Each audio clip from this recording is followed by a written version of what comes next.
Hai Sabloners, balik lagi dengan kita, Charlie SPS. Kali ini kita akan meng-compare dua tinta Plastisol yang memang sudah terkenal dalam dunia sablon. Tinta apakah itu? Penasaran? Yuk kita mulai!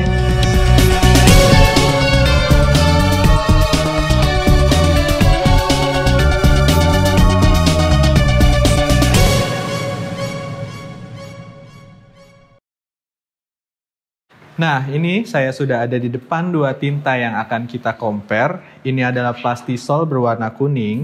Nah, hari ini kita menggunakan screen 77 dengan Rakel 80A. Kita akan mengetes dua tinta tersebut pada bahan kain berwarna hitam. Kain ini kain katun combat. Oke Sabloners, saya ditemani oleh Mr. Oz. Halo Sabloner. Nah, oke langsung kita gesut aja, Mas. Oke.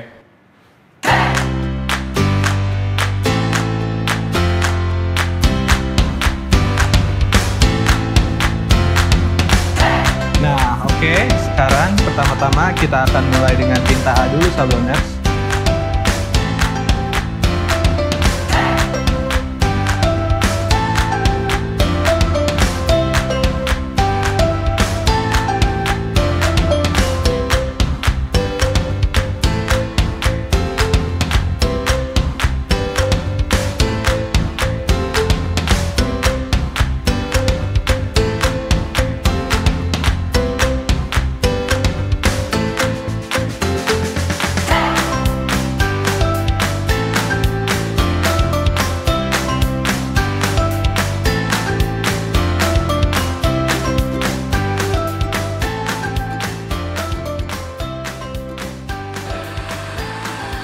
Nah, untuk coat kan, biar semuanya rata itu nyampe ke pinggir-pinggir desain.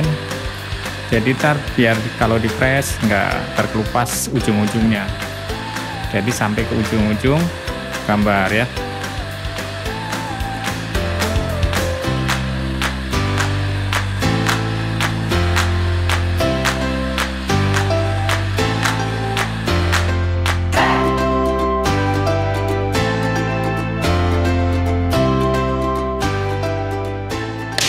Nah, ini Mas Ojim berarti si produk A ini tingkat kekentalannya begitu kental banget ya?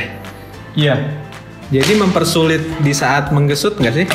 Mempersulit. Jadi perlu tenaga yang banyak biar si tintanya masuk. Oke. Hasilnya lebih cepat tebel kalau kental.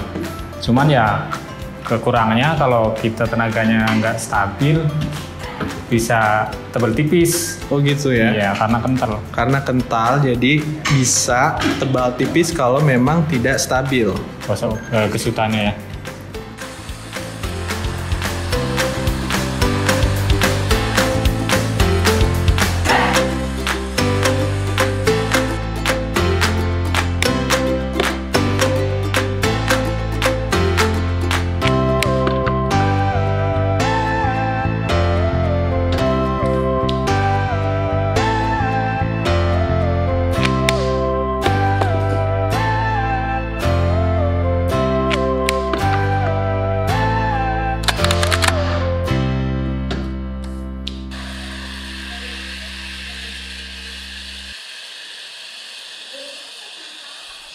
Nah, Sabloner, salah satu keunggulan dari tinta Plastisol juga, dia bisa setelah sisa-sisa dari cat yang sudah dicetak dari screen bisa dimasukkan kembali pada wadah tinta tersebut.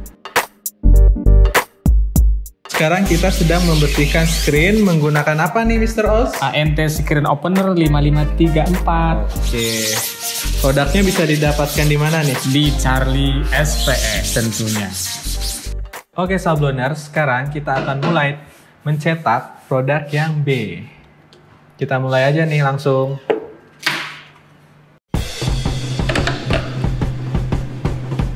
Oke Sabloners, sekarang kita akan mencetak tinta yang B. Oke.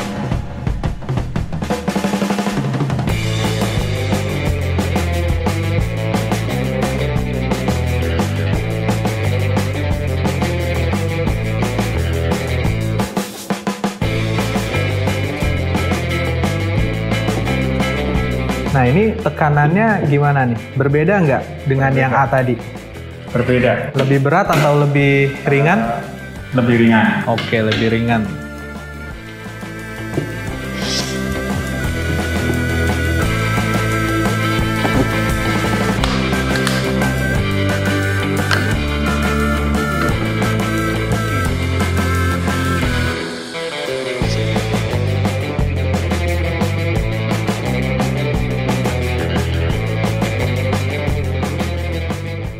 Nah, ini kan tadi Mr. Os bilang tekanan si tinta B ini lebih ringan ya.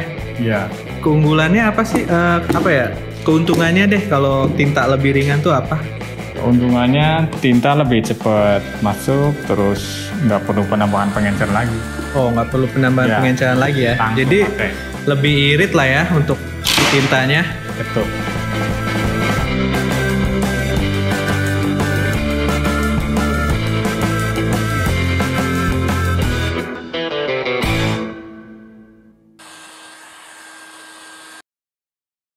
Ini sabloners perbandingannya antara A dan yang B. Udah kita bisa lihat sama-sama. Ini hasil yang tadi kita gesut. Daya tutupnya antara si A dan si B hampir sama ya sabloners.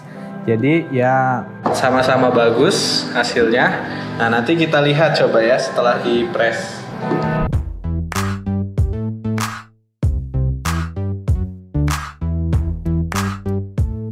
Oke sabloners, sekarang kita akan mengepres pada temperatur 160 derajat di 15 detik. Tetapi sabloners di rumah bisa press di antara suhu 150 hingga 180 derajat di 5-10 detik. Nah sabloners, ini hasil yang sudah dipres. Kita tunggu dulu sampai sedikit dingin ya, agar tidak menempel. Oke, sekarang kita lepas kertas HVS-nya. Kita lihat nih hasilnya, perbandingan antara tinta A dan tinta B setelah dipres.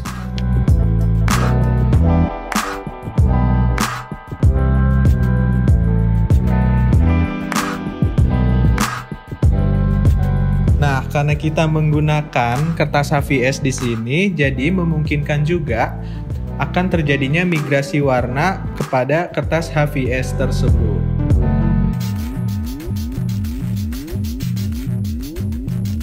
Nah, Mr. Os, berpengaruh nggak sih jika terjadi seperti ini?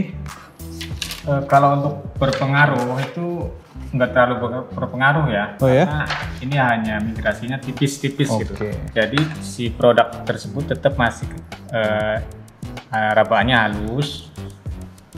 Masih Nah, bagus ya handfeel-nya. handfeel-nya ya. Kecuali migrasinya dia tebel di sini sampai terkelupas, nah itu yang bermasalah. Oke, nah begitu sabloners. Jadi kata Mr. Os, migrasi yang seperti ini masih diwajarkan karena hasil yang diberikan masih sangat bagus nih. Handfeel-nya masih terasa sangat halus. Jadi jika memang di rumah terjadi migrasi yang seperti ini, tidak usah khawatir ya sabloners.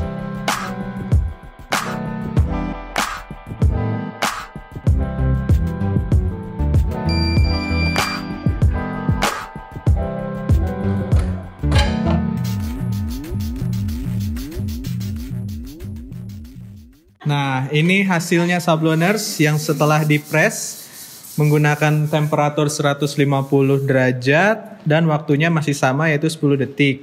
Oke, kita buka pelan-pelan, kita lihat hasilnya seperti apa. Perbandingan dari tinta si A dan tinta si B.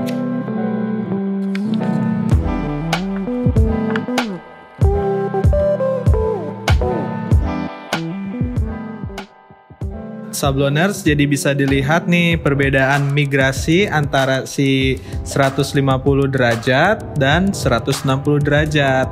Jadi yang 150 derajat ini hasil migrasinya lebih sedikit dibandingkan dengan yang 160 derajat.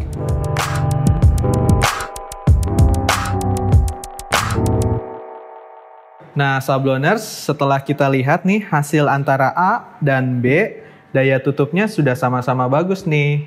Cuman antara A dan B sepertinya ada perbedaan dari warna nih. Ketebalan atau kecerahan warnanya seperti apa mas? Ya, setiap produk A dan B itu pasti ada perbedaan ya, apalagi di warna. Misalkan produk A kuningnya lebih terang, Ya. produk B kuningnya agak redup atau agak Kuning muda kali muda atau seperti gitu. apa? Karena itu salah satu dari ciri khas produk tersebut Oh atau gitu. dari toko-toko komoditer, karena pasti nggak semua warnanya itu Akan sama ya. Jadi memang ada perbedaan. perbedaan seperti itu masih memang wajar-wajar Ya. aja akan seperti itu ya, Ya, Mr. Oz. betul. Oke. Nah, Mr. Oz, untuk waktu pengeringan itu berpengaruh nggak sih? Karena kan dari si A dan B, kekentalannya tingkatnya itu berbeda. Kalau yang saya tadi udah praktekkan ini Iya. sama-sama sih. Jadi antara si A dan si B pengeringannya pas diotkan itu sama. Sama ya? Nggak ada yang terlalu beda jauh gitu. Oke. Jadi sama-sama Jadi cepet. keduanya sama ya? Nah, sama-sama. Mm-mm. Antara 1 menit itu sama. Oh sama ya? Jadi nggak ada perbedaan nih antara Ya. si A dan si B ya? Ya, sama. Oke. Jadi begitu Sabloners, perbedaan antara produk A dan produk B memang akan seperti itu. Jika A lebih tua sedikit, B lebih muda sedikit, itu masih wajar ya, Mr. Oz ya. Oke, seperti itu Sabloners. Nah, Sabloners untuk hasil handfeel-nya, soft handfeel-nya ini sama-sama halus ya. Ya. Sama-sama halus. Kalau untuk daya lenturnya gimana nih Mr. Oz? Coba bisa dicontohkan nih, supaya Sabloners di rumah tahu. Oh ini, wah. Ini yang untuk yang B lentur begini ya. Kalau yang untuk yang A coba kita lihat. Iya, oke. Jadi antara produk si A dan si B, soft handfeel-nya sama, terus daya lenturnya juga sama ya, Mr. Oz. Nah, Sabloners di rumah, kita udah sama-sama lihat nih, sama-sama membuktikan bahwa produk si A dan si B ini kualitasnya sama, mirip. Dari segi soft handfeel-nya, dari segi lenturnya, segi warnanya juga, ya semua hampir sama ini. Sabloners, dari tadi penasaran kan produk si A dan produk B tinta apa sih? Nah, ini kan kita buka sama-sama supaya Sabloners di rumah nggak penasaran lagi. Kita buka sama-sama. 1, 2, 3. Oke, pelan-pelan. Oh, ini produknya namanya Rutland. Coba punya Mr. Oz, buka Mr. Oz. Plus. Nah, Sabloners, dari kedua tinta yang kita compare, kedua tinta memiliki kekurangan dan kelebihan masing-masing. Tinta Rutland memiliki daya tutup yang lebih solid dan kental. Jika tinta Plus, daya solid sudah cukup bagus dan dia lebih ringan. Nah, semua pilihan ada di Sabloners. Jika ingin memilih tinta yang lebih solid, kalian bisa memilih tinta Rutland. Tapi bukan berarti tinta Plus daya solidnya tidak baik. Dia juga sudah memiliki daya solid yang cukup bagus dan lebih enteng. Nah, semua pilihan ke kalian. Apakah kalian ingin memilih tinta yang lebih ekonomis? Kalian bisa memilih tinta Plus karena dia produk lokal. Lalu apa pilihan Sabloner? Jangan lupa komen di bawah ini.